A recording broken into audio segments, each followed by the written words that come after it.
the chancellor faced some really tough choices, and I think we have some tough times ahead. We know growth is already falling in the UK, and I think what the chancellor needed to do today is to try and set out a plan which would stabilise our public finances. So the government's autumn statement has been revealed today. We know it's good news for pensioners and benefits claimants, but bad news for families and pretty much everybody else. But what about businesses? A £13.6 billion package was announced to support business ratepayers.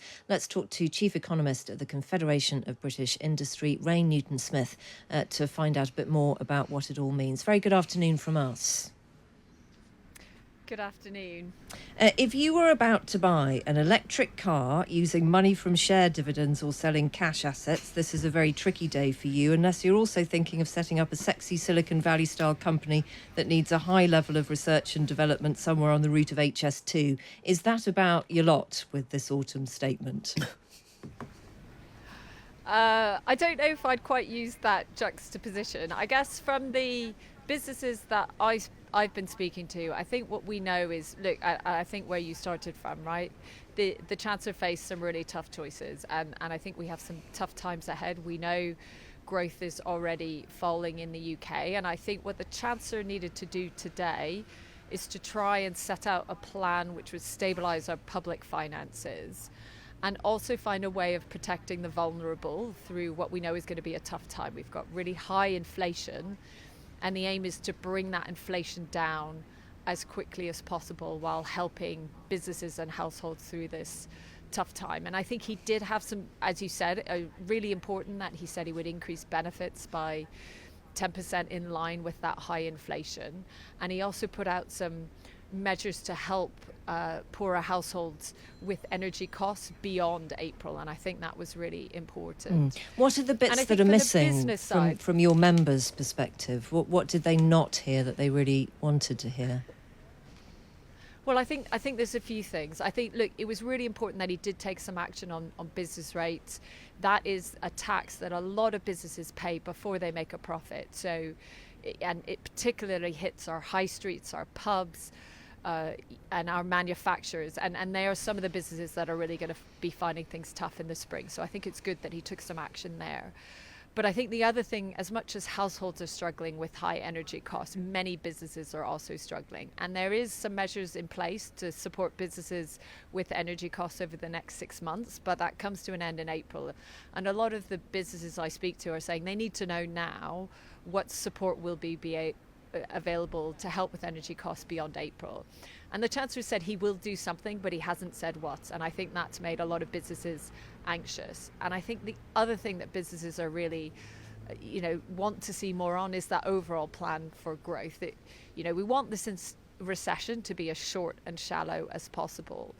And for that to happen, we really need to see the right incentives for businesses to be investing around the country, and also a plan for how we help to improve skills, how we help to improve innovation, some of the long-term drivers of growth. He did talk about those kind of vocational courses being more available within education, and he also mentioned this addition to the research and development budget. Is that on a par with what other countries that he also compared us to are trying to do for their businesses in a global recession? Are we in the same kind of ballpark? I think we've still got a lot of work to do. I mean, look, it was great to see that he protected in the near term our health and our education budgets, and talked about this review of schools and particularly vocational training in schools, really important. But I think the missing piece, right, is what happens once you leave school and once you leave formal education. We're all living and working longer. We all need to be retraining throughout our lives.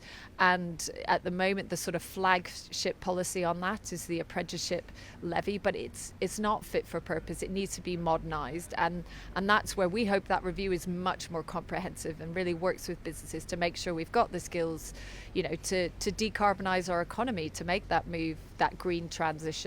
There's a huge skills element of that, and there's so much more work to be done. And I think you're right, the Chancellor set out some high level ideas on that, but now we need to get on with the hard stuff on the delivery on that side. Rain, how does the mood of the CBI compare this evening to the mood after Kwasi Kwarteng's budget 7 or 8 weeks ago? I think people are much more relieved. I think and this is when you talk to businesses, and certainly over the last few weeks, they just said, look, the one thing we need is stability and certainty. If we just know what's going to happen, we can deal with it. We can adjust to it. What we want to do is to get out there and grow our businesses, invest and create as many jobs as possible. But that's really hard to do when you're seeing markets have lost confidence in the government's economic plan. And so I think it's really important that we do now have a government where we seem to have that stability, and that stability is absolutely critical. Yeah. It is actually, but I think we know what's hard for most of us. Done. Yeah, what's hard for most of us to get our heads around, Rain, is that it's the same government. It's the same party, and it's the same government. Completely different set of policies. Absolutely. And look, there were moments, I think, when the chancellor, almost tried to put distance, I think, from some of the previous choices. And yes, I agree with you. It is, it's the same government from the same party. But I think what we have to recognise is it is a change in leadership, and leadership is really important at these moments. And also it is a huge change in the economic policy. We no longer have unfunded tax cuts. In fact, we have tax rises, and everyone will share in some of the pain of those higher increases in tax. And I think we do have a chancellor who's prepared to make some tough choices, and I think that is important. But you're right, there's still so much I think that people want to see around how we make our country much more energy efficient, how we, have that long-term plan for growth. There were some more optimistic forecasts for growth over the long term of 2.5% from the Office for Budget Responsibility. But I think to deliver that, we're going to need to have the right investment in innovation and skills. And I think there will be some tougher choices that need to be made ahead. Thank you. Appreciate your time today. That's Rain Newton-Smith, who's Chief Economist at the Confederation of British Industry.